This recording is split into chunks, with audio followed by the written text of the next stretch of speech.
Hi, this is Yolanda Vanveen, and next we're going to talk about one of my favorite flowers, cosmos. So now to figure out how to grow cosmos flowers, you need to find out where they're native.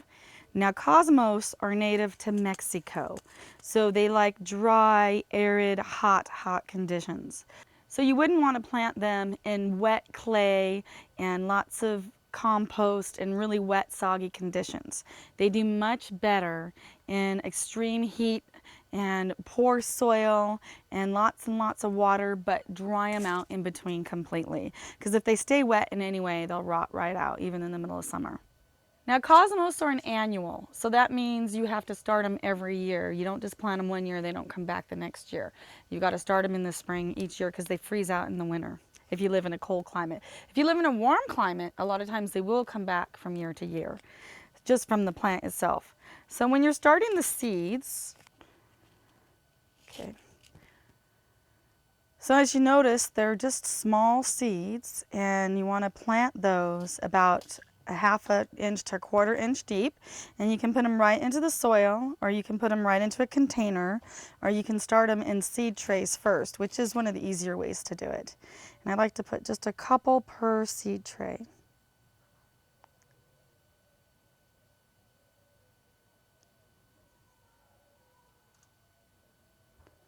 And then you want to cover that up just barely, like a quarter inch, half an inch.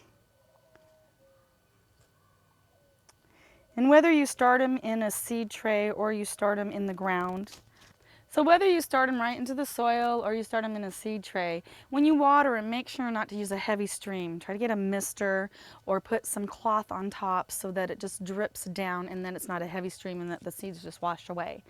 And with cosmos, you want to put them in full sun. They've got to be in raised beds with good drainage. They don't want to sit in muck at all. And put them in some place where they're going to get as hot as they possibly can get. And they will come up and they'll bloom in the summer through the fall. And a lot of times as they look ratty too, I'll trim them down just a little bit as the blooms bloom out. A lot of times they'll keep shooting up even more blooms. Now you can collect the seeds in the fall once they're done blooming and then turn around, save them all winter and start them again in the spring so you don't have to go out and buy new seeds. Now cosmos are a great addition to your flower garden.